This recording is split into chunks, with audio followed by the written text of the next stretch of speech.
1300 বছর আগে এদেশে রাজত্ব করলো হিন্দু রাজারা। সেই সময় আল্লাহর ওলি ছিল। তারপরে আল্লাহর ওলি, মুঘল আমলেও আল্লাহর ওলি, সালতানাতেও আল্লাহর ওলি, নবাবী আমলেও আল্লাহর ওলি, ব্রিটিশ আমলেও আল্লাহর ওলি, পাকিস্তান পিরিয়ডেও আল্লাহর ওলি, বাংলাদেশের পিরিয়ডেও আল্লাহর ওলি। বাংলাদেশের পরে যদি আবার কোনো দেশ হয় অথবা স্বাধীনতা আমাদের আরো বড় হয়, বাংলাদেশ আরো বড় হতে পারে অথবা নাও থাকতে পারে। বাংলাদেশ যেখানেই থাকুক না কেন, একটা কথা মনে রাখবেন, এই আসমানের নিচে জমিনের উপরে যত সময় সূর্য উদিত হবে, এই জমিনে যত সময় মানুষ টিকে থাকবে, তত সময় এই জমিনে আল্লাহর ওলিরা টিকে থাকবে। রব্বুল আলামিন মহাগ্রন্থ পবিত্র কোরআনে আল্লাহ বলেন, আলা ইন্না আউলিয়া আল্লাহি লা খাউফ, সাবধান, আমার ওলিদের কোনো ভয় নাই, ওয়ালা হুম ইয়াহজানুন, তাদের কোনো চিন্তাও নাই। একসাথে বলবেন মারহাবা। কাদের ভয় নাই? জোরে বলেন, আরো জোরে বলেন। কোরআন শরীফ কিয়ামত পর্যন্ত টিকবে কি টিকবে না? আল্লাহ আছে না নাই? ছিল কি ছিল না? আগামীতেও থাকবে কি থাকবে না? যদি আল্লাহর জমানে বিশ্বাসী হন তাহলে মনে রাখবেন কিয়ামত পর্যন্ত জমিনে আল্লাহর ওলিরা টিকে থাকবে। ইমাম মাহদী পর্যন্ত জমিনে আল্লাহর ওলিরা টিকে থাকবে। আর আল্লাহর ওলিরা যতদিন পর্যন্ত টিকে থাকবে ততদিন পর্যন্ত এই জমিনে আহলে সুন্নাত ওয়াল জামাত টিকে থাকবে।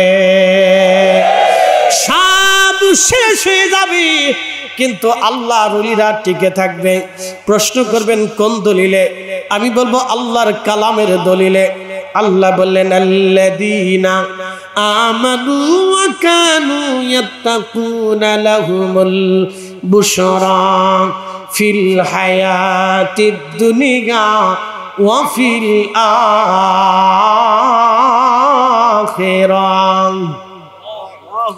আল্লাযীনা আমানু, ইমানে যারা বলিয়ান, ওয়া কানু ইয়াত্তাকুন, এবং তদনুযায়ী যারা মুত্তাকি হয়েছে, আমার রব আমার আল্লাহ বললেন, লাহুমুল বুশরা ফিদ দুনিয়া ওয়া ফিল আখিরাহ, দুনিয়াতেও তাদের জন্য সুসংবাদ, আখিরাতেও তাদের জন্য সুসংবাদ। একবার জোরে বলা যাবে কি মারহাবা? তার মানে বোঝা গেল শুধু বিজয় ওলিদের দুনিয়াতে হবে না, আল্লাহর ওলিদের বিজয় আমার আল্লাহ আখিরাতের ময়দানেও দিয়ে রাখবে। ইউসাব্বিহু লিল্লাহি মা ফিস সামাওয়াতি ওয়া মা ফিল আরদ। রব্বুল আলামিন কোরআনের ভাষায় আল্লাহ বললেন, তামাম সৃষ্টির ভিতরে যেই জমিনের উপর আপনি বসে আছেন, এই জমিনের নিচে আরো 6টা জমিন আল্লাহ রেখে দিয়েছেন। যেই আসমানের নিচে আপনি বসে আছেন, সেই আসমানের উপরে রব্বুল আলামিন আরো 6টা আসমান বানিয়ে রেখেছেন।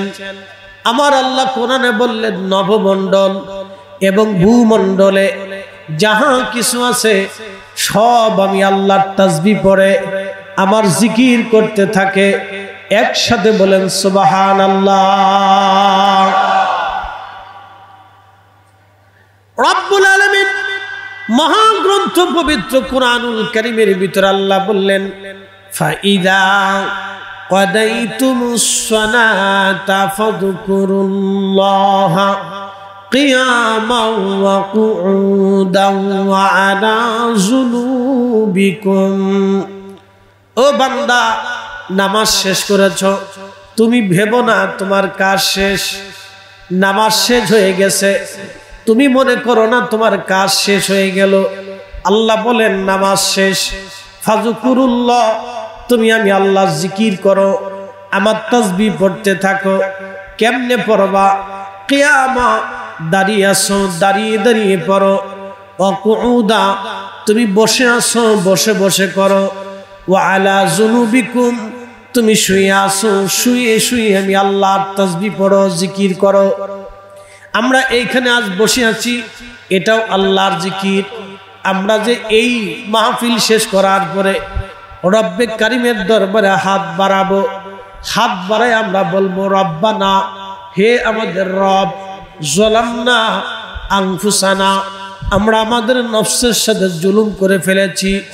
এরপর আল্লাহকে বলবো রব্বানা, ও আমাদের রব, লা তুজিগ কুলুবানা বাদা ইদ হাদাইতানা, আমাদের অন্তরকে আপনি পরিবর্তন করে দিয়েন না। হেদায়েত যখন আপনি আমাদেরকে দিলেন, ঈমান যখন আপনি আমাদেরকে দিলেন, ঈমান দেওয়ার পরে আল্লাহ আপনি আমাদেরকে বেঈমান বানিয়ে দিয়েন না। প্রশ্ন রাখতে পারেন ফরিদি সাহেব, ঈমান আনার পরে মানুষ আবার কেমনে বেঈমান হয়ে যায়? হ্যাঁ, ঈমান আনার পরেও অনেকে বেঈমান হয়ে কবরে চলে যায়, আবার অনেকে ঈমান নিয়ে কবরে চলে যায়। সবাই কিন্তু ঈমান নিয়ে কবরে যেতে পারে না। এখানে দেখবেন বহু আছে, অনেকে মাদ্রাসায় লেখাপড়া করে, শেষ পর্যন্ত মাদ্রাসা ছেড়ে দিয়ে সে একেবারে ঈমান আমল হারা হয়ে যায়। আবার অনেকে আছে জীবনে মাদ্রাসায় পড়ে নাই, কিন্তু শেষ জীবনে নামাজে জিকিরে ফিকিরে ইবাদত করিয়া আল্লাহ ওয়ালা হয়ে তারপরে কবরে চলে যায়। কথা বলেন ঠিক কিনা? খুব মনোযোগ দিবেন।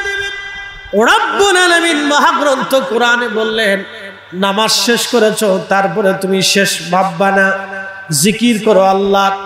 দাঁড়িয়ে আছো দাঁড়িয়ে করো, বসে আছো বসে বসে করো, শুয়ে আছো শুয়ে শুয়ে করো। ভালো করে শুনবেন, নামাজ আল্লাহর জিকির। আমরা এইখানে এখন বসে বসে কোরআন হাদিসের আলোচনা শুনছি, এটাও আল্লাহ পাকের জিকির। এরপর আমরা দুরূদ শরীফ পড়ব, আল্লাহুম্মা সাল্লি আলা সাইয়্যিদিনা মাওলানা মুহাম্মদ। দুরূদ শরীফ যখন পড়ব তখন আমরা বলতেছি আল্লাহুম্মা, হে আল্লাহ, সাল্লি আলা সাইয়্যিদিনা মাওলানা মুহাম্মদ, আমার পক্ষ থেকে আপনি সালাত এবং সালাম পাঠিয়ে দেন সাইয়্যিদিনা, যিনি আমাদের সরদার, আমাদের শিরোতাজ, মাওলানা, যিনি আমাদের অভিভাবক দুনিয়া এবং আখিরাতের, মুহাম্মদ, তিনার নাম মুহাম্মদ, ওয়া আলা আলে, এবং আপনি দুরূদ পাঠান তার উপরে, তিনার আহলে বাইতের উপরে, নবীজির উপরে, নবীজির কন্যা ফাতেমার উপরে, নবীজির আরো যে কন্যাগণ ছিলেন এবং ছেলেগণ ছিলেন, নবীজির বিবিগণ ছিলেন, নবীজির ভাই ছিলেন, নবীজির আহল ছিলেন, নবীজির আত্মীয় স্বজন ছিলেন, আল্লাহ তাদের উপরও আমাদের পক্ষ থেকে সালাত ও সালাম পাঠান। একবার জোরে বলা যাবে কে মারহাবা? ভালো করে বুঝেন। তাহলে দুরূদ শরীফ পড়ার আগে শুরু করলাম আল্লাহুম্মা দিয়া, হে আল্লাহ, আল্লাহকে ডাক দিয়ে শুরু করলাম। এর অর্থ হলো দুরুদের ভিতরেও আল্লাহর জিকির। মোনাজাতে হাত বাড়াইয়া বললাম রব্বানা আতিনা ফিদ দুনিয়া, আল্লাহ আমাদের দোয়াকে কবুল করে নেন। রব্বানা ফাগফির লানা যুনুবানা ওয়া কাফির আন্না সাইয়্যাতিনা, আল্লাহ, হে আমাদের রব, আমরা গুনাহ করে ফেলেছি, আপনি মাফ করে দেন। তাহলে মুনাজাতে আমরা জিকির করলাম কার? একসাথে বলেন কার? আরো জোরে বলেন কার? দুরূদ শরীফে জিকির করলাম কার? মাহফিলে বসে জিকির করলাম কার? ফাতিহা শরীফ পড়লাম, প্রথমত আপনি 7 বার ইস্তেগফার করলাম, 7টা বারই আল্লাহর দরবারে তওবা করলাম, আস্তাগফিরুল্লাহ রাব্বি মিন কুল্লি যানবি ওয়া আতুবু ইলাইহি, আল্লাহ আমি আমার যাবতীয় গুনাহ নিয়ে তোমার কাছে আমি তওবা করতেছি, আল্লাহ তুমি আমার তওবা কবুল করে নাও। 7 বার আল্লাহর দরবারে ইস্তেগফার করলাম। এরপরে সূরা ফাতিহা পড়লাম। বলেন তো সূরা ফাতিহা কার কালাম? এরপরে আমরা 3 বার সূরা 10 বার সূরা ইখলাস পড়লাম। বলেন তো সূরা ইখলাস কার কালাম? তাহলে এখানে আল্লাহর জিকির আছে না নাই? আস্তে বলবেন না, জোরে বলেন আছে না নাই? ফাতিহা পড়ার পরে আমরা দোয়া শুরু করলাম। বলেন তো এই দোয়ার ভিতরে আল্লাহর জিকির আছে না নাই? তাহলে দোয়া ইবাদত। নামাজের পরে শুরু করেন ইবাদত, মাহফিলের পরে শেষ শুরু করেন ইবাদত, ফাতিহা শরীফ পড়ে দোয়া করেন ইবাদত, মিলাদ শরীফ পড়ে দোয়া করেন, ইবাদত। একবার জোরে বলবেন কি মারহাবা। আমি ভাবলাম শুধু বাংলাদেশে মনে হয় মিলাদ হয়। না না ভাইজান, আমি কয়েকদিন আগে মালয়েশিয়া মাহফিলে গেলাম। মালয়েশিয়ার কুয়ালালামপুর কেপং মাহফিল শেষ করার পরের দিন আমি চলে গেলাম মালাক্কার একটা প্রদেশ আছে। মালাক্কার সাগরের প্রণালী আছে। এই সাগরের ভিতরে একটা ছোট্ট দ্বীপ আছে। এই দ্বীপের নাম হচ্ছে পুলাও বুসার। এই দ্বীপের ভিতর আল্লাহর একজন মহান ওলি ঘুমিয়ে আছেন। তার নাম সুলতানুল আরেফিন হযরত ইসমাইল বগদাদি আল হাসানি আল হুসাইনি রহিমাহুল্লাহ। পরিচয় দিলে এক বাক্যে শুনবেন, পরিচয় দিলে এক বাক্যে চিনবেন।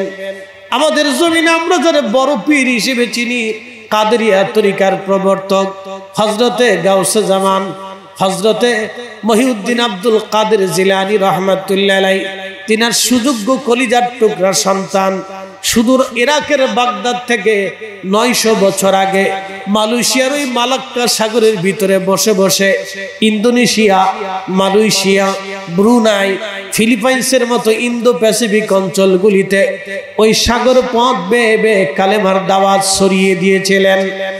তার অর্থ হলো পৃথিবীতে ওলিরা যেখানে গেছে আল্লাহ ওলিদেরকে দিয়ে সেখানে দ্বীন ইসলাম পাঠিয়েছে। কথা বলেন ঠিক কিনা? ওলিরা যেখানে গেছে ইসলাম আল্লাহ সেখানে পাঠিয়ে দিয়েছে। শরীয়তপুরবাসী ভালো করে শুনে যাবেন, আল্লাহু আকবার, ভালো করে শুনে যাবেন। ওইখানে আমি দ্বীপের ভিতরে গেলাম, জোহরের নামাজ পড়ার আগে ঢুকলাম। নামাজ পড়তে যাব, আজান হবে। দেখলাম আজান দেওয়ার আগে মুয়াজ্জিন সাহেব যিনি ছিলেন তিনি কোরআন শরীফ তেলাওয়াত করতেছেন। কোরআন তেলাওয়াত করার পরে আজান দেওয়ার আগে তিনি দুরূদ শরীফ পড়তেছেন মাইকে। দুরূদ শরীফ শেষ হলো, তিনি আজান শুরু করলেন। আজান শেষ হয়ে যাওয়ার পরে আমরা সুন্নত পড়লাম। সুন্নত পড়ার পরে নামাজে দাঁড়ানো হলো। ওনারা শাফিঈ মাযহাবের মানুষ, আমরা হানাফি মাযহাবের মানুষ। শাফিঈ, আমরা হানাফি। নামাজ শেষ করার পরে ওই দ্বীপের ওই মসজিদের ইমাম, যে মসজিদটা 900 বছর আগে নির্মাণ করা হয়েছিল, সেই মসজিদের ইমাম সাহেব ওই দ্বীপের ভিতরে নামাজ শুরু করলেন। নামাজ শেষ করার পরে তিনি দোয়া করলেন। শুধু বেদাতের ধাক্কা ধাক্কি বাংলাদেশে, কি কথা কর না কে, শুধু বেদাতের ধাক্কা ধাক্কি বাংলাদেশে। নামাজের পরে দোয়া করলেন। নামাজ শেষ হয়ে যাওয়ার পরে উনি মিলাদ শরীফ শুরু করলেন, দাঁড়িয়ে কিয়াম করলেন। শুধু বেদাতের ধাক্কা ধাক্কি বাংলাদেশে। আমরা শুধু মনে করলাম বাংলাদেশে বুঝি মিলাদ আছে না। পৃথিবীর বহু জায়গা আল্লাহর নবীর দরুদ ও সালাম এখনো চলতেছে, গততেও চলেছে, আগামীতেও চলবে, কখনো বন্ধ হবে না। কথা বলেন ঠিক কিনা? 50 লক্ষ মানুষ প্রত্যেক দিন যদি 2 রাকাত করে নফল নামাজ পড়ে, বাকি 2 রাকাত আমি বাদ দিলাম। মাগরিবের 2 রাকাত পড়লো, এশার 2 রাকাত বাদ দিলাম, জোহরের 2 রাকাত বাদ দিলাম, মাগরিবের 2 রাকাত নফল নামাজ আমি ধরলাম। 50 লক্ষ মানুষ যদি 2 রাকাত করে নফল নামাজ পড়ে, আপনি বলেন তো তাহলে কত রাকাত হলো? 1 কোটি রাকাত হলো। একসাথে জোরে বলবেন আল্লাহু আকবার। এখন বলেন, এই 1 কোটি রাকাতের নফল নামাজের নেকি আমার হুজুর কেবলার আমল নামায় যায় কি যায় না? আসতে হলো কেন? জোরে বলেন। আমার হুজুর কেবলার মর্যাদা বাড়ে না কমে? শুধু এইখানে শেষ না, এই 1 কোটি রাকাত নফল নামাজের সওয়াব আমাদের যত জাকের ভাইরা কবরে চলে গেছে, বোনেরা কবরে চলে গেছে, তাদের আমল নামায় যায় কি যায় না? ভালো করে বুঝে যান। ছেলে মরে গেছে, বাবা মরে গেছে, ছেলে বাবার কবরের পাশে যায় না। বলে কেন যায় না? হয়তো বিদেশে চলে গেছে, না হয় ব্যবসা বাণিজ্য করে, আর না হয় কাজের চাপে, সংসারিক ঝামেলায় বাবার কবরের পাশে যাওয়ার সুযোগ হয় না, মায়ের কবরের পাশে দাঁড়ানোর সুযোগ হয় না। নাতিরা ভুলে গেল, ছেলে ভুলে গেল, মেয়ে ভুলে গেল, গ্রামের মানুষ ভুলে গেল, বন্ধু বান্ধব ভুলে গেল, কিন্তু তরিকা আপনারে ভুলে না। এই কথা কর না, ঠিক কিনা? হাত উঁচু করে বলেন ঠিক কিনা? তরিকা আপনাকে ভুলে নাই, পরিসংখ্যান। অনেকে জিজ্ঞাসা করে ভাই আটটুসি যায় পাইছো কি? আপনি বলবেন আমার 14 পুরুষে যা পাইছি তোমার 14 পুরুষে তা পাই না। এখানে শেষ না, আরো আপনাকে বোঝাই। 50 লক্ষ মানুষ যদি প্রত্যেক দিন একবার ফাতিহা শরীফ পড়ে, আমি 2 বার বাদ দিলাম, একবারও যদি ফাতিহা শরীফ পড়ে, তাহলে আপনি বলেন তো প্রত্যেক ফাতিহাতে কয় খতম কোরআনের নেকি আছে? 4 খতম কোরআনের নেকি আছে। তো 4 খতম যদি কোরআনের নেকি হয়, তাহলে 50 লক্ষ মানুষ যদি 4 খতম করে পড়ে, তাহলে কত কোটি হলো? 2 কোটি খতম। একসাথে জোরে বলবেন কি মারহাবা। এখন বলেন সবাই মিলে কোরআন শরীফ পড়ে 2 কোটি খতম দিতে কত বছর দরকার হবে? বহু বছর। আপনার 14 পুরুষও পড়ে পড়ে শেষ করতে পারবে না। কি কথা ঠিক আছে না? 2 কোটি কোরআনের খতমের নাকি প্রত্যেক দিন এই মুরিদের মাধ্যম দিয়া আমার হুজুর কেবলার আমলনামাতে যোগ হইতেছে। কথা বলেন ঠিক কিনা? শুধু হুজুর কেবলা গেল না ভাই, খুব মনোযোগ দিয়ে শোনেন।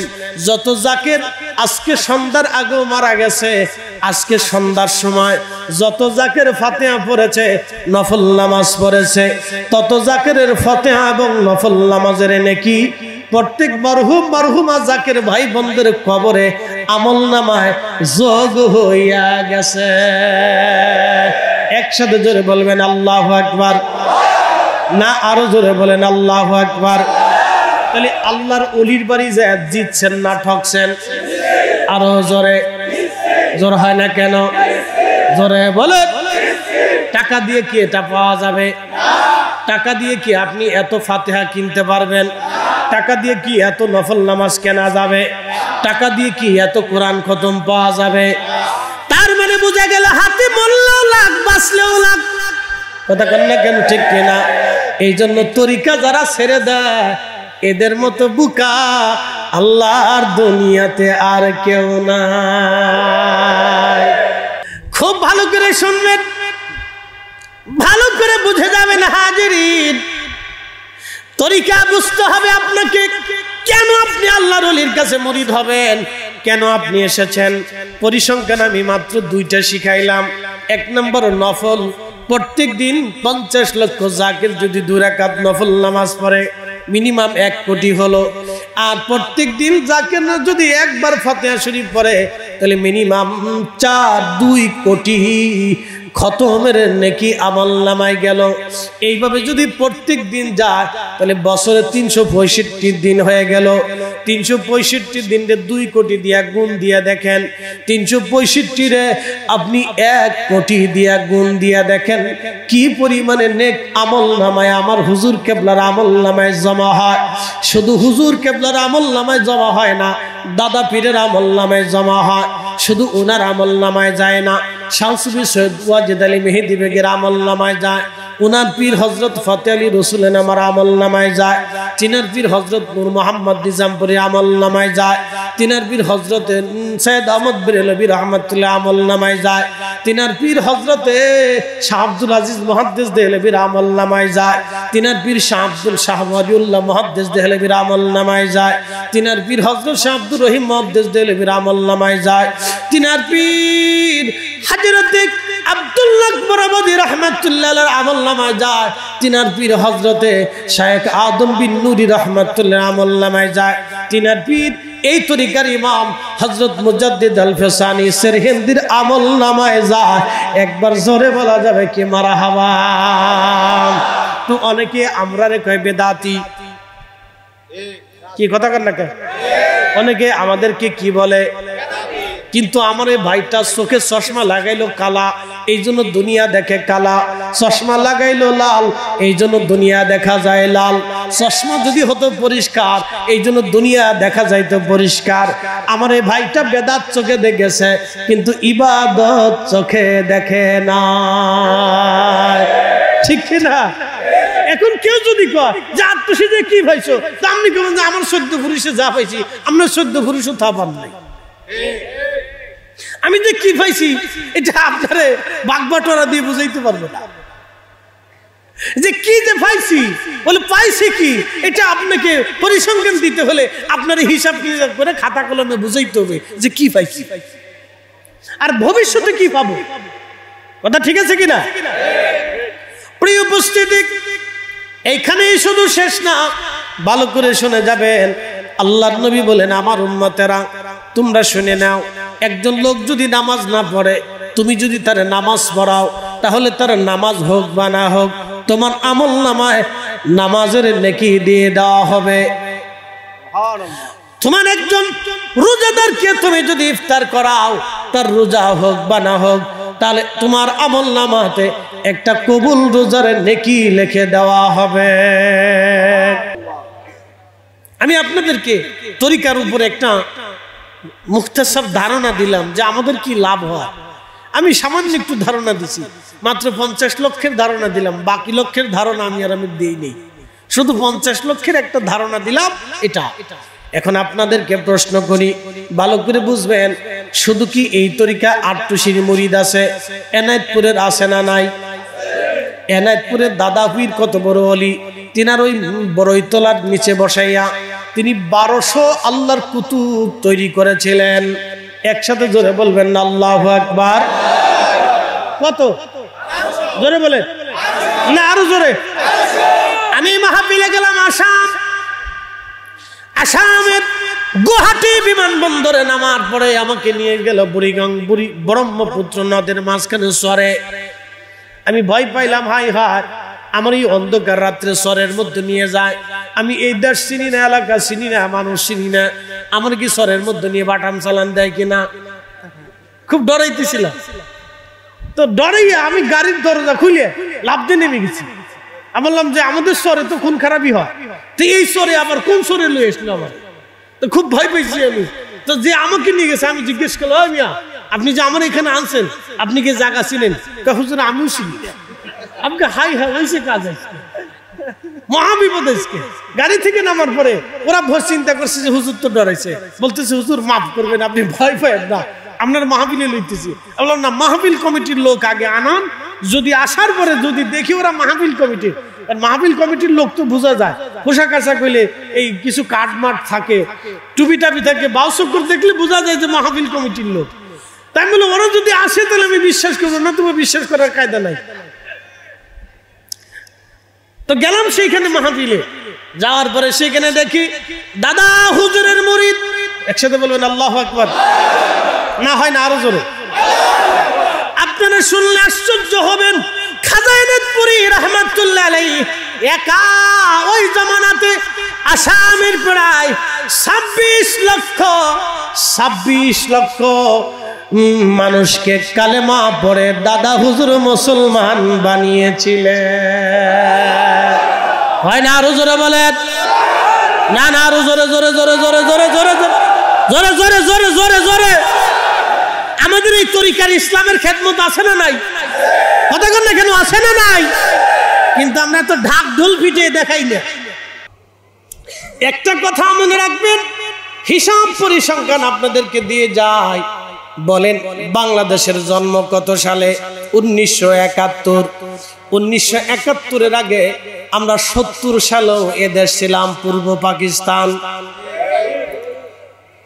পূর্ব পাকিস্তানের আগে দেশ ছিল ব্রিটিশ, ব্রিটিশদের আগে এদেশ ছিল নবাবী, নবাবের আগে দেশ ছিল সালতানাত বা মুঘল, অথবা তার আগে হিন্দু রাজাদের অধীনে ছিল এদেশ। বলেন তো 1000 বছর আগে, 1300 বছর আগে চট্টগ্রামে ইসলাম নিয়ে আসলেন হযরত বদর শাহ আউলিয়া রাহমাতুল্লাহ আলাইহি, গরিবুল্লাহ শাহ, মিসকিন শাহ, 12 জন আল্লাহর ওলি চট্টগ্রামে 1300 বছর আগে, 1200 বছর আগে তারা এসেছিলেন। তার 100 বছর আগে আমাদের এই সিলসিলার একজন ইমাম হযরত বাইজিদ বুস্তামি রাহমাতুল্লাহ আলাইহি চট্টগ্রামে এসেছিলেন, বাইজিদ থানায়। সেই বাইজিদ বুস্তামির দরগা এখন আছে। প্রত্যেক বছর সেই মাহফিলে আমি উপস্থিত থাকি, আমি যাই। ওই কমিটি আমার দাওয়াত করে, ফরিদি সাহেব আপনি আসবেন, প্রত্যেক বছর আমাদের জন্য একটা শিডিউল আপনি ফাঁকা রাখবেন, এই দরগার মাহফিলে মানুষ আপনাকে ভালোবাসে। আমিও যাই। বলে কেন যান?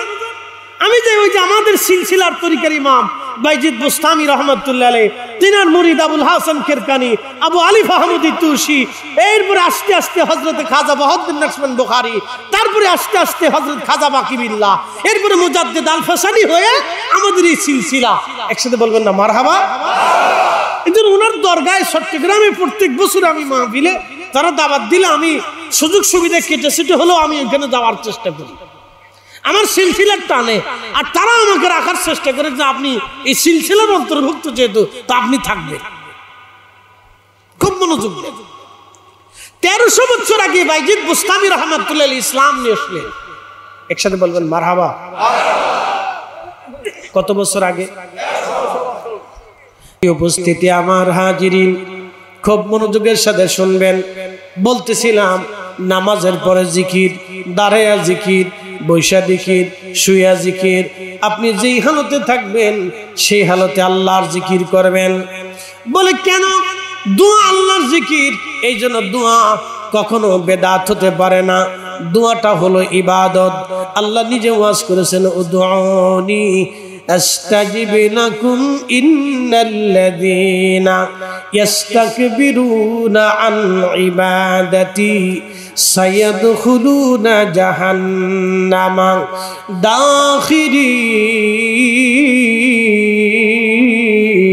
দাখিরিন। রাজ বেশি করব না, ভয় নাই। আপনাদের কাজকে বাসা বাসা পরিসংখ্যান দিয়ে গেলাম।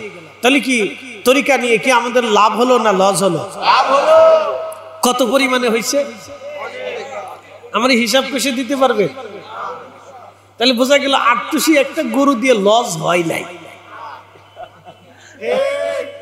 আসতে কনকে এক বস্তু চাল দিয়ে লস, আসতে কনকে জোরে বলেন হয়। আচ্ছা ওরস শরীফে কত পরিমাণ লোক হয় বুঝাই, একটা পরিসংখ্যান দিই।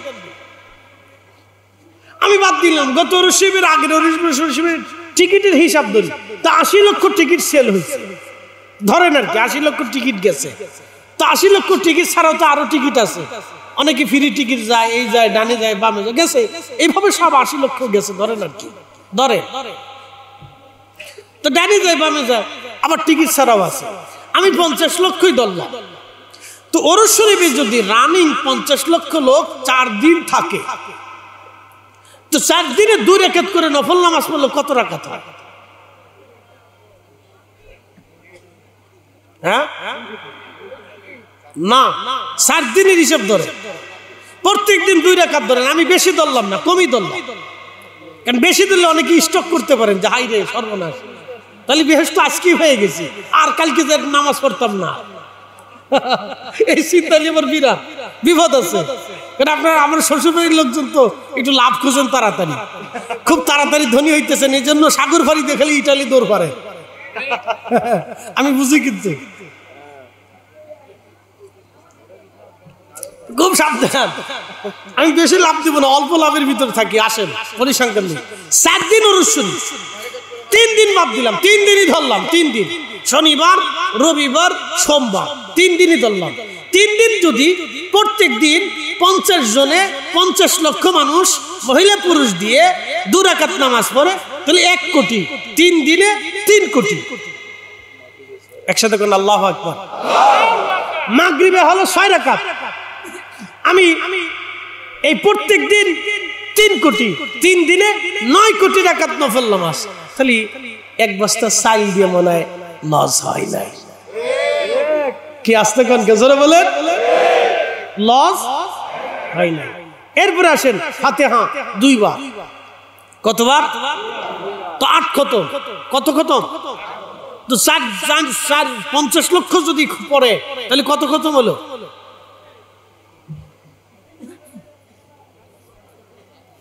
50 লক্ষ মানুষ যদি 2 কোটি খতম প্রত্যেক দিন 2 বার দেয়, তাহলে 4 কোটি খতম। 4 কোটি খতম যদি প্রত্যেক দিনে হয়, তাহলে আপনি 8 কোটি খতম ধরেন। 8 কোটি খতম, 8 কোটি খতম যদি প্রত্যেক দিনে হয়, তাহলে 3 দিন 23 24 কোটি কোরআনের খতম ওরস শরীফ থেকে তাম পৃথিবীর জাকেরদের আমল নামায় বকশিশ করা হয়। তার মানে বোঝা গেল আপনি এক বস্তা চাল দিয়া লস করেন নাই। কথা কন না কেন, ঠিক কিনা? লস হয়েছে?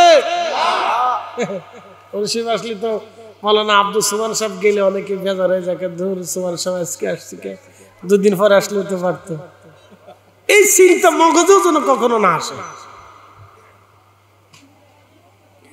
সাবধান করে বলে দিয়ে যাচ্ছি, প্রিয় সমাজ, শ্বশুর বাড়ির দেশের মানুষ, বেশি আগে গেলে তাহলে একবারে বেশি আত্মীয়তা হয়ে গেলে আমার বিরাট বিপদ। এদিকে আর আমি যাব না। খুব মনোযোগ দিয়ে শুনে যান। বলতেছিলাম এবার আসেন কেন এইগুলির প্রতি আপনাদেরকে উদ্বুদ্ধ করলাম। প্রশ্ন রাখতে পারেন, ফরিদি সাহেব আপনি কেন আমাদেরকে নফলের দিকে উদ্বুদ্ধ করে দিলেন? একটা মাসালা মনে রেখে যাবেন, শুধু ফরজ নামাজ দিয়া আল্লাহর ওলি হওয়া যায় না। আস্তে কান কেন করে বলেন? শুধু ফরজ দিয়ে ওলি হওয়া যায় না। আমি শ্বশুর বাড়িতে আসলাম, আমি তো বিয়ে করছি শর্ত দিয়ে, আমার স্ত্রীকে দেলমোহর দিলাম, বিয়ে করলাম তো আপনাদের এলাকায় শর্ত দিয়া। এখন প্রশ্ন, শ্বশুর বাড়ি থেকে আমাকে পাঞ্জাবি দিল, জুব্বা দিল, কাপড় দিল, আর তারা নাতি নাতকুরদেরকে মাঝে মধ্যে গিফট হাদিয়াটা দিয়ে আমার জন্য পাঠায়। এখন প্রশ্ন রাখবেন, আমি তো বিয়ে করেছিলাম শর্ত দিয়া, বিয়ের সময় তো কথাবার্তা ছিল না আমারে বছরে বছরে হাদিয়া তোহফা দিতে হবে, মাঝে মধ্যে মাছ পাঠাইতে হবে, মাঝে মধ্যে আমার ছেলে মেয়েদের জন্য কাপড় চোপড় পাঠাইতে হবে, আর বছর শেষে ঈদের সময় আসলে আমার জন্য জুব্বার কাপড় পাঠাইতে হবে। এমন শর্ত দিয়ে তো আমি বিয়ে করি নাই, কিন্তু আমার শ্বশুর বাড়ি শরীয়তপুরের মানুষ আমাকে কেন দেয়? এর অর্থ হলো হাদিয়া দিলে মহাব্বত বাড়ে। হাদিয়া দিলে কি বাড়ে? মহাব্বত। তো নফল নামাজ হলো আল্লাহর হাদিয়া। একসাথে কোন আল্লাহু আকবার। নফল ইবাদত কার হাদিয়া? জোরে বলেন, আরো জোরে। যত নফল দিবেন তত আল্লাহর নৈকট্য আসতে থাকবে। এই নফলকে আমাদের দেশের ভাইরা বানাইছে বেদাত। এই ফতোয়া মানা যাবে না? না, হাত উঁচু করে বলেন, মানা যাবে? এই নফল চলবে, কথা কন না কেন, ঠিক কিনা? ঘরে ঘরে মিলাদ চলবে, চলবে কিনা? আরো জোরে। কুরআন খতম, দুয়া, ফাতিহা, নফল নামাজ, মিলাদ মাহফিল, জিকির জলসা, কুরআন খতম, ফাতিহা অনুষ্ঠান। আরো জোরে। জোর হয় না কেন? জোরসে বলো, আরো জোরে বলে। কোন দলিলে? এবার কোরআন থেকে বুঝে যায়, আল্লাহর কোরআন থেকে বুঝে যায়। আল্লাহ ওয়াজ করছে, فمن يعمل مثقال ذرة خيرا يره ومن يعمل مثقال ذرة شرا يره। কুরআনুল কারীম আল্লাহ বললেন, নেকের কাজ যত ছোট হোক ছাড়ব না, গুনার কাজ যত ছোট হোক করব না। ফামান ইয়ামাল মিসকালা যাররাতিন খায়রান ইয়ারা। রব্বুল আলামিন বললেন, অনুপরিমাণ যদি নেকের কাজ করো তারপরও আমি আল্লাহ তোমার প্রতিদান দিয়ে দিব। মিলাদ শরীফে প্রথমত আপনি বাড়িতে দাওয়াত দিলেন, ভাইরা আমার বাড়িতে আপনাদের আজকে দাওয়াত। এক মুসলমান আর এক মুসলমানকে দাওয়াত দেওয়া, এটা কি আট্টুসির হুজুরের তরিকা না রসুলের তরিকা? নবীর তরিকা। আপনি এক মুসলমান হয়ে আর এক মুসলমানকে দাওয়াত দিচ্ছেন। নবীর তরিকে দাওয়াত দিলেন, মুসলমান আপনার বাড়িতে গেল, বাড়িতে যাওয়ার পরে ইমাম সাহেব হুজুর কোরআন শরীফ থেকে তেলাওয়াত শুরু করলেন। কোরআনের প্রত্যেক হরফে 10 নেকি। একসাথে কর না, মারহাবা। কত নেকি? প্রত্যেক হরফে 10টা নেকি আপনার আমল নামায় আসলো। ইমাম সাহেব হুজুর কোরআন শরীফ তেলাওয়াত শুরু করলেন। এরপরে দুরূদ শরীফ পড়া শুরু হয়ে গেল। প্রত্যেক দুরুদে দুরুদে 10টা করে নেকি লেখা হলো, 10টা করে গুনাহ মাফ হলো, 10টা রহমত আল্লাহ নাজিল করলো। এর নাম শুরু হলো মিলাদ শরীফ। কোরআন তেলাওয়াত দিয়ে শুরু হলো। প্রথম দাওয়াতে নেকি হয়ে গেল, দ্বিতীয় কোরআন তেলাওয়াতে নেকি হলো, তৃতীয় দুরূদ শরীফে নেকি হয়ে গেল, চতুর্থ ওই মিলাদের ভিতরে কিছু সময় জিকির হয়, লা ইলাহা ইল্লাল্লাহ, লা ইলাহা ইল্লাল্লাহ, লা ইলাহা ইল্লাল্লাহ মুহাম্মাদ সাল্লাল্লাহু আলাইহি ওয়াসাল্লাম।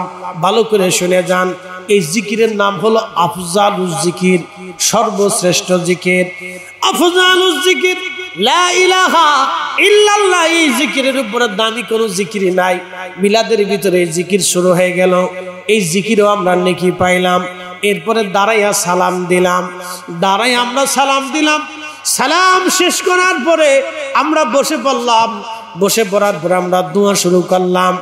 এই দোয়ার ভিতরে আল্লাহর জিকির হলো। বারে বারে আল্লাহর কাছে চাইলাম। আমরা জমাতের সাথে বসলাম। প্রশ্ন রাখতে পারেন, জমাতবদ্ধভাবে কেন বসবো? একা একা কি দোয়া করা যায় না? এখন যদি জিজ্ঞেস করি একা একা কি নামাজ পড়া যায় না, জবাব হবে হ্যাঁ পড়া যায়। তো জমাতে নামাজ পড়েন কেন? বলে 27 গুণ সওয়াব বেশি। বলে 27 গুণ আল্লাহ কেন দিল? বলে জমাতবদ্ধ মুসলমানের কাজ আল্লাহর পছন্দ হয়, জমাতে নামাজ পড়লে সওয়াব বেশি। জমাতে যখন আপনি জিকিরে বসবেন, নবীজি বললেন সাহাবীরা রে, তোমরা যেখানে জান্নাতের বাগান পাও, ফারতাউ, সেই বাগানের ভিতরে তোমরা বিচরণ করো। সাহাবীরা বললেন মা হিয়া ইয়া রাসূলুল্লাহ, মা রিয়াদুল জান্নাহ ইয়া রাসূলুল্লাহ। নবীজি জান্নাতের বাগান কি বুঝলাম না। আল্লাহর নবী জবাব দিলেন হিয়া হিলাকুজ জিকির, যেই মজলিসের ভিতরে অনেক মানুষেরা বসে বসে আল্লাহর জিকির করে, আল্লাহর তাসবিহ পড়ে, নবীর দুরূদ পড়ে, কোরআন শরীফ তেলাওয়াত করে, দোয়া করে। এই দুনিয়ার সাধারণ মজলিস না, এটা হলো আল্লাহর বেহেশতের বাগান, জিকিরের মজলিস। একবার জোরে বলা যাবে কি মারহাবা? বলে বাড়িতে মিলাদ দিলেন, এটা কি বেদাত না ইবাদত? আসতে হলো কেন? প্রথমে দোয়া দাওয়াতে ইবাদত, এরপরে কোরআন তেলাওয়াতে ইবাদত, এরপরে দুরূদ ইবাদত, এরপরে জিকির ইবাদত, এরপরে দোয়া ইবাদত, এরপরে খাবার দাবার আসবে। বুঝাইতেছি? এখন আমি দাওয়াত দিলাম, আমার শ্বশুর বাড়ির লোকজন আপনারা আসেন, আমার বাড়িতে আপনাদের দাওয়াত। তো আপনারা ঢাকাতে আমার বাড়িতে গেলেন, সুন্দর করে আপনাদেরকে দাওয়াত দিলাম, আপনারা বসলেন, মিলাদ মাহফিল জিকির আজগার করলেন, দোয়া শেষ। এবার বলেন শ্বশুর বাড়ির লোকজন আপনারা আসছিলেন, আসসালামু আলাইকুম, আপনারা বিদায় নিয়ে চলে যান। তো শ্বশুর বাড়ির লোকজন বলবে যে জীবনে জামাই দেখছি এরকম খাসুর জামাই জীবনে কোনোদিন দেখি নেই। আমরা শরীয়তপুর থেকে ঢাকা দাওয়াত করে নিয়ে বাইক নিয়ে আমরা দোয়া খের করলাম, জামাই দিয়ে আমরা কিছু না খাওয়ান দিয়ে বিদায় করে দিন। তার মানে বোঝা গেল, বাড়িতে আপনি একজন মুসলমানকে যখন দাওয়াত দিলেন, তখন মেহমানকে সম্মান করা আল্লাহর রাসূলের তরিকা। একবারে কিছু না হলেও আমার হুজুর কেবলা বলেছেন, বাবারে এক পেয়ালা পানি দিয়ে হলো তোমার ভাইকে মেহমানদারি করাও, ঠিক কিনা? তাও সুন্নত আদায় হয়ে আমরা এখন খাওয়াইলাম জিলাপি, হয়ে গেছে, আমি গেলাম জিলাপি হুজুর। আমি মালয়েশিয়া গেলাম, বাংলাদেশের মালয়েশিয়ার মালাক্কার চাইনিজ মুসলমানদের প্রথম মসজিদ, শত শত বছর আগে সেই মসজিদটা বানানো। চাইনিজরা যেইভাবে বাড়িঘর বানায়, তারা ওইভাবে মসজিদটা বানাইছে, চিঙ্কু পিঙ্কু করে মসজিদ বানাইছে। তাদের বাড়িঘরও দেখবেন চিঙ্কু পঙ্কু বাড়ি। চাইনিজদের বাড়িও খুব চিঙ্কু পঙ্কু দেখবেন, খুব ঢক, খুব সাজিয়ে গুছিয়ে সুন্দর করে বাড়ি বানায়। তো মসজিদ ওদের বাড়ির মতো সুন্দর করে বানাইছে। তো মসজিদ দেখতে গেলাম, চিন্তা করলাম চাইনিজদের মসজিদ দেখে আসি। তো যাওয়ার পরে গেলাম, নামাজ কালাম পড়লাম। নামাজ পড়ার পরে দেখি বড় বড় ডেকসি। জিজ্ঞেস করলাম ডেকসি কেন? তো হুজুর এই প্রত্যেক নামাজের পরে বা অথবা প্রত্যেক জুমার দিনে এরা মানুষদেরকে খুব সুন্দর করে খাওয়ায়, যারা নামাজ আসে তাদেরকে মেহমানদারি করে। আমি বললাম আহারে, আমাদের দেশে আগে ছোটকালে আমরা যখন মসজিদে যাইতাম, তো এলাকার মানুষ সিন্নি পাকাইয়া, মিষ্টি পাকাইয়া, অরিজিনাল দুধ, এখন তো অরিজিনাল দুধ পাওয়াটা বড় মুশকিল হয়ে যায়। আমরা ঢাকা শহরে চিন্তা করি দুধ খাই না বুড়িগঙ্গার পানি খাই, আল্লাহ জানে। দেশে যে পরিমাণে ভেজাল ঢুকছে, কদিন আগে দেখলাম ওই যে আপনার ইসির ভিতরে কি বলে পেঁপের ভিতরে ইনজেকশন মেরিয়ে আপনার পেঁপে পাকাচ্ছে, পেঁপের ভিতরে ইনজেকশন দিয়ে পেঁপে পাকা। ওই খাবার খাওয়ার পরে মানুষের ক্যান্সার, আলসার, নানান ধরনের জটিলতা রোগ আসতেছে।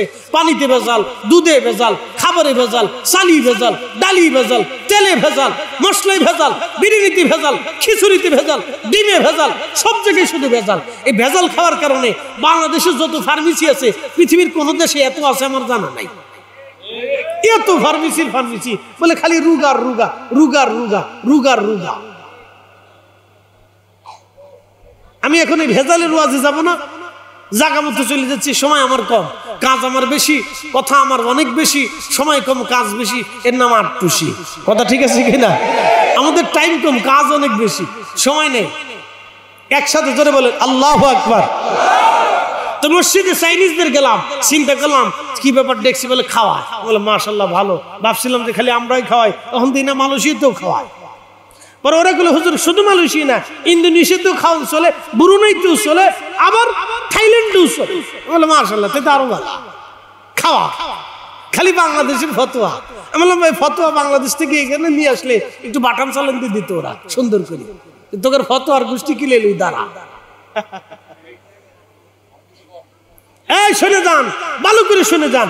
এরপরে দেখলাম এরকম বড় একটা টেবিল, টেবিলের উপরে সুন্দর একটা ওই যে আমরা এই ডেক্সির উপরে এটার কি দেয় ঢাকনা আছে না, বড় শ্রেণীর মতো একটা সুন্দর একটা গোল, এরকম উপরে দেখি অনেক কলা সাজায় রাখছে।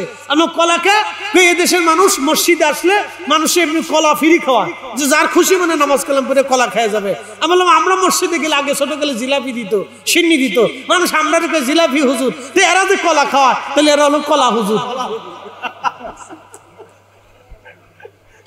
তাহলে ওরা কলা হুজুর, আমরা জিলাপি হুজুর, আর আরবে খেজুর খাওয়া, ওরা হলো খেজুর হুজুর।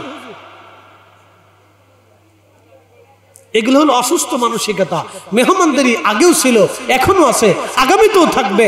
আপনার বাড়িতে 10 জনকে দাওয়াত দিলেন, কিছু না খাওয়াইলে তাহলে মেহমানদারির হক আদায় হয় না, সুন্নাত আদায় হয় না। এই জন্য মিলাদ শরীফ পড়াইয়া আমরা তাবারক খাওয়াই, এটা মূলত রাসূলের দেওয়া সুন্নাত। কথা কন না কেন, ঠিক না বেঠে? চলবে না, বন্ধ হবে? আরো জোরে, জোর হয় না কেন? জোরছে বলো। আমি ওয়াজের কথা কইতেছি না, বাড়ি বাড়ি মিলাদ চলবে।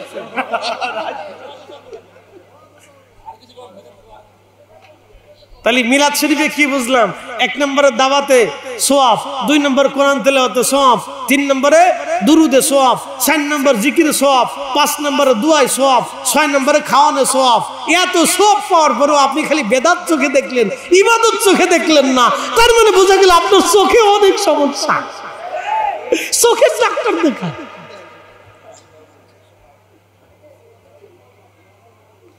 শোনা যাবেন হাজির শেষ এইখানে না, বিশ্ববিখ্যাত ইমাম আল্লামা ইমাম মোল্লা আলী কারি মাক্কি রাহমাতুল্লাহ আলাইহি একটা কিতাব লিখেছেন। কিতাবের নাম আল মাউরিদুর রাবি ফি মাউলিদিন নবী সাল্লাল্লাহু আলাইহি সাল্লাম।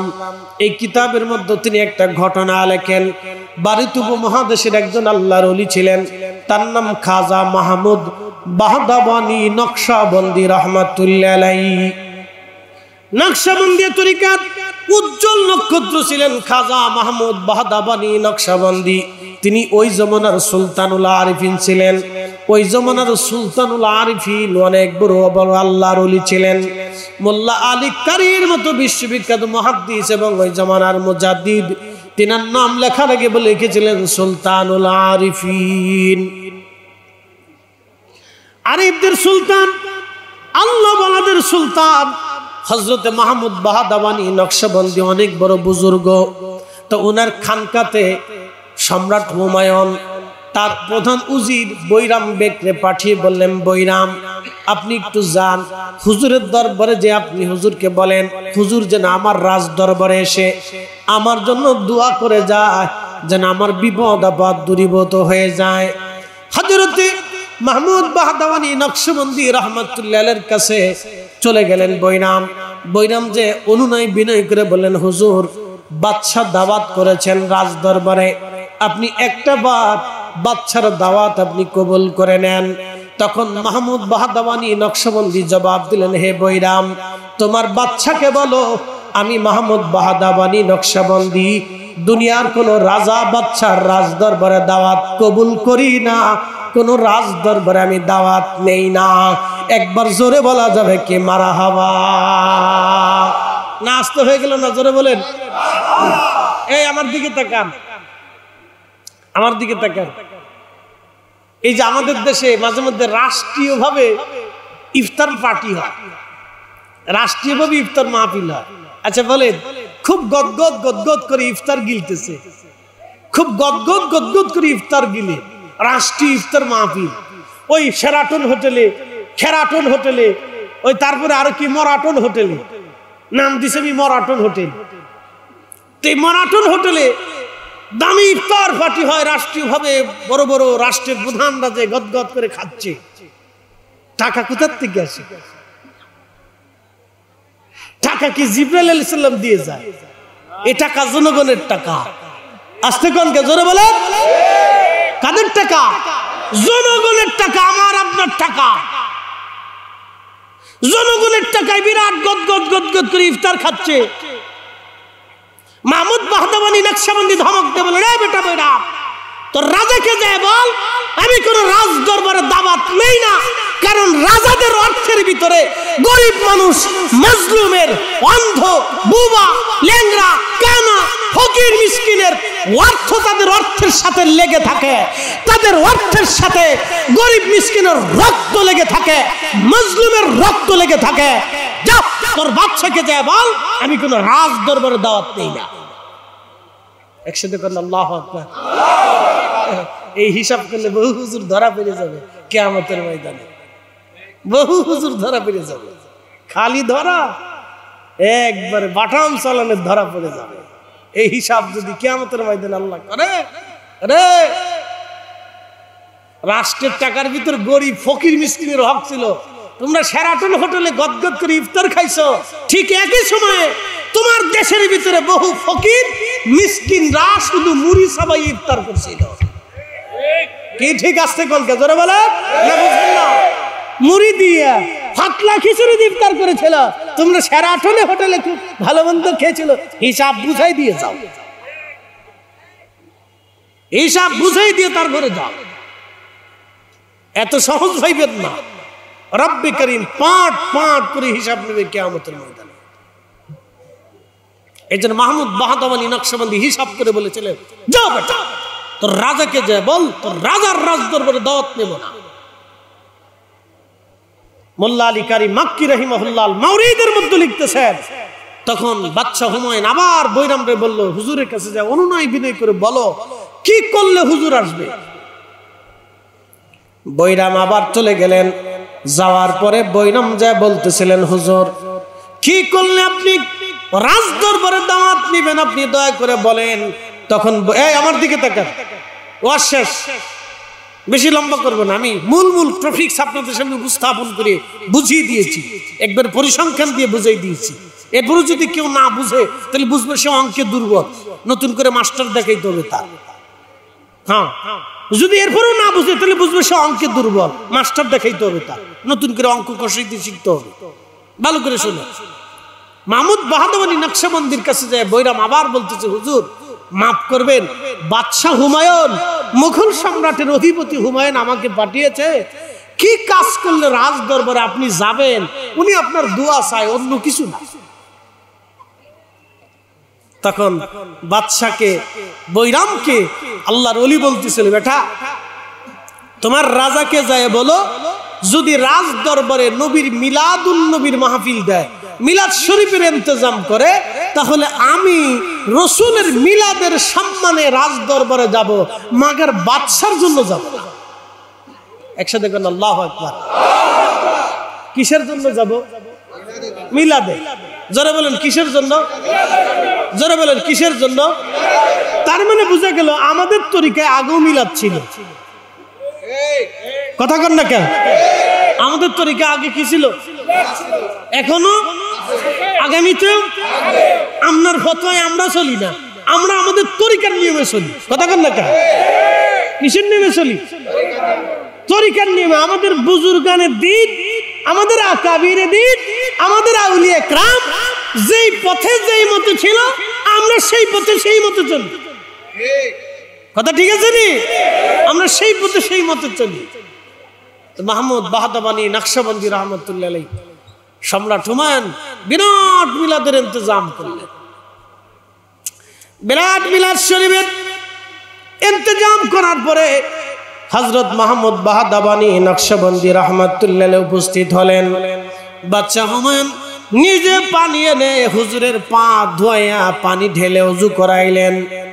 এরপরে মিলাদ শরীফ শুরু হয়ে গেল। হুজুর মিলাদ পড়লেন, দোয়া করলেন, কিন্তু রাজ দরবারে কোনো খাবার খান নাই।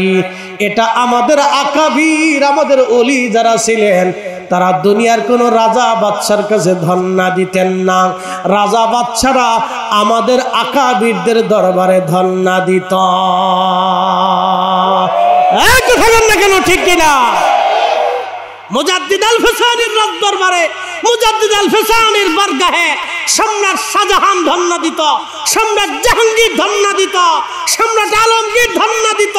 আল্লাহর ওলিদের দরবারে, খাজা গরিবে নওয়াজের দরবারে, পরিত মহাদেশে যত সুলতানরা এসেছিল তারা ধন্না দিয়েছিল। শাহজালাল ইয়ামানি মুজাররিদির দরবারে এখনো এদেশের আমির উমরারা ধন্না দিয়ে থাকে। কথা বলেন ঠিক না বেঠে? কিয়ামত পর্যন্ত ওলিদের বারগাহে ধন্না দিতে থাকবে। কোন ওলিরা কোন রাজা বাদশার কাছে ধন্না দেয় না। ওলিরা আল্লাহর দরজাতে ধন্না দেয়। ওলিরা রাসূল কারীমের বারগাহে ধন্না দেয়। ওলিরা পৃথিবীর আর কারো দরবারে দরগাহে বারগাহে ধন্না দেয় না। ওলিরা আল্লাহ রাসূলের বারগাহে ধন্না দেয় এবং আল্লাহর আরশে মুআল্লার দিকে তাকিয়ে থাকে। দুনিয়ার কোন ব্যক্তি রাজা বাদশার মুখাপেক্ষী তারা হয় না। এইজন্য কিয়ামত পর্যন্ত ওলিদের সিলসিলা চলমান থাকবে।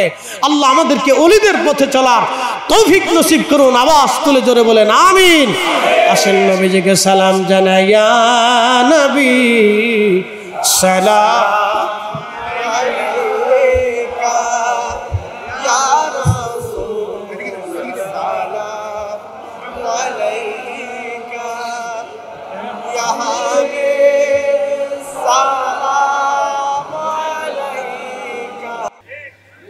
আমরা তো ঢোল পিটে দেখাই না, রাস্তা বন্ধ করে দেখাই না।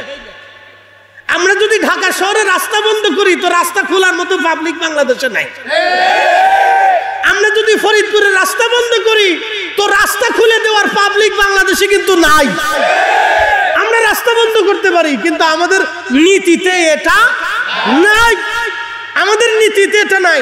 দুই চারটা গাড়ি কিন্তু আমরাও ফুরিয়ে দিতে পারি, কিন্তু এই আমাদের নীতিতে এটা। আমি কার গাড়ি পোড়াবো সে আমার দেশের ভাই, আমি কার দোকানে আগুন দিব সে আমার জাতি ভাই। কি কথা কর না কেন?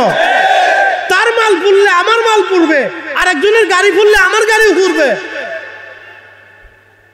আমরা এটা ভালো করে বুঝি। তরিকতপন্থীরা শান্তশিষ্ট, তারা আদবী, তারা আদব পছন্দ করে। এই জন্য মানুষ মনে করে এরা মনে হয় খুব দুর্বল টুর্বল।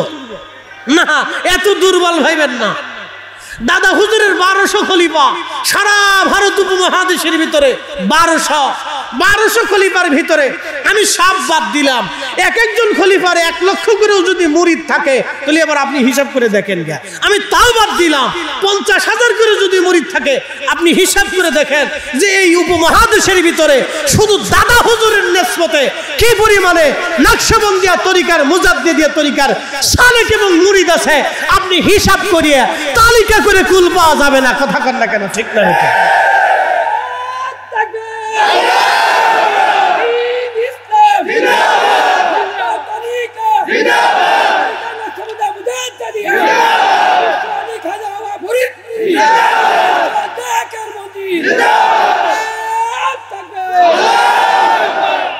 আমরা এখানে তো হুজুর কেবলার কিছু মুরিদ আইছি, 10% আইছি, 90% আসে নাই। শরীয়তপুরের 10% আইছে, 90% আসে নাই। কি কথা হয় না আপনার বিষয়? কয় পার্সেন্ট আইছে? 10% আইছে, 90% আসেন নাই। শুধু 90% এখনো আসে নাই। চন্দ্রপাড়ার আছে, কি কথা কন না কে? এনায়তপুরের আছে, আছে না নাই? আরো আছে। বন্ধু আমার, এই জন্য বাংলাদেশের সুন্নি জামাত, আহলুস সুন্নাহ ওয়াল জামাত তরিকতপন্থীদেরকে বাদ দিয়ে যদি মনে করেন আপনারা আমাদেরকে ধাক্কা দিয়ে বাংলাদেশ থেকে ফেলে দিতে চান, তাহলে এটা অনেক বড় ভুল হবে। কেউ যদি মনে করেন যে আমরা ক্ষমতায় আসলে বাংলাদেশের কোনো দরবার আর মাজার রাখবো না, আপনারা শুনে নেন, স্বপ্ন দেখবেন কিন্তু ক্ষমতা পাবেন না। কষ্ট হইতেছে আপনাদের? ঠান্ডা মাথায় দিলাম, খুব ঠান্ডা মাথায় দিলাম। সারা বছর খালি কইছে তোমরা আটটুসি হিন্দু যাইকে, ওখানে আমরা দেখি ওখানে যদি জিগে তোমরা মন্দিরে যাও কে, পূজার মন্দিরে তোমরা যাও কে, কি কথা কর না?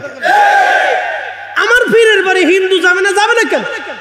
হিন্দু মানুষ না, কি কথা কর না কেন? হিন্দুর কি দেশে অধিকার আছে না? বৌদ্ধর অধিকার আছে না? খ্রিস্টানের আছে না? আমার বাড়ি যদি কোনো হিন্দু যায়, আমার বাড়িতে যায় যদি বলে ফরিদি সাহেব আপনার কাছে আসছে, আমি গৌতম বুদ্ধ, আমি গৌতম বুদ্ধের অনুসারী, আমি একজন বৌদ্ধ, তাহলে আমি কি তার লাঠি দিয়ে তাড়িয়ে দেবো? আমি কি তাড়িয়ে দিলে রসুলের সুন্নত হবে? ইব্রাহিম আলাইহিস সালাম তাড়িয়ে দিয়েছেন, আমার রসুলের দরজা থেকে কোনো বিধর্মী তাড়িয়ে আসছে? হাই হাই হাই হাই, সারা বছর বেড়ে গেছে হিন্দুর বাড়ি হিন্দু যায়, হিন্দু যাইতে তোমার ফির কি হিন্দু নি, হিন্দু কি লেগে যা, হিন্দুদের কাজ কি? এখন আমি যদি জিগে তুমি মন্দিরে যাও পূজার কেন, তোমার কাজটা কি? ও ভোটের লেগে মন্দিরে যাওয়া যায়, ভোটের লেগে কি হিন্দুর বাড়ি নাই? কি কথা কর না কেন? তুমি মন্দিরে না যাই হিন্দুর বাড়ি। আমরা সব ভোগী যোগী বুঝি, এই জন্য আমরা তরিকতপন্থীরা কথা বলি না, আমরা সবসময় কাউকে আঘাত করি না, কষ্ট দিয়ে কথা বলি না, আমরা বিশৃঙ্খলা চাই না, আমরা চাই সবাই মিলেমিশে দেশে বসবাস করবে, সবারই নাগরিক অধিকার আছে, সবাই মিলে থাকুক। আপনি যদি বুঝাই পারেন আপনার দলে লোক নিয়ে যান, অসুবিধা তো নেই, কি কথা ঠিক আছে না? আমার ফিরের বাড়ি মানুষ যে কেন যায় এটা আমি কেমনে করবো? বাংলাদেশের সবচেয়ে হার্ট বিশেষজ্ঞ বড় ডাক্তারের জিজ্ঞান যে ডাক্তার সাহেব আপনার কাছে মানুষ কেন আসে? সদর হসপিটালের ডাক্তার সাহেবদেরকে জিজ্ঞেস করেন, ডাক্তার সাহেব মানুষ আপনাদের কাছে কেন আসে? তো ডাক্তার সাহেব বলবে কয়েকদিন পরে আপনিও আসবেন। কি কথা ঠিক আছে কিনা? তো ওলিরা হচ্ছে রুহের ডাক্তার, তো ওলিদের কাছে মানুষ যাবে না তো যাবে কে? মুসলমান যাবে না তো যাবে কে? হিন্দু যাবে না তো যাবে কে? এই জন্য খাজা বাবা আজমিরের দরবারে এখনো হিন্দু যায়, কথা কন না কেন? বুঝাইতাম কারে বলতেন তো, এই জন্য বুঝে যায়। শ্বশুর বাড়ির দেশের মানুষ তো বহুদিন পরে পাইছি, ভাবছিলাম যে শ্বশুর বাড়ির লোকজন মনে দুর্বল, এখন দেখি না শ্বশুর বাড়ির লোকজন খুব চেতা।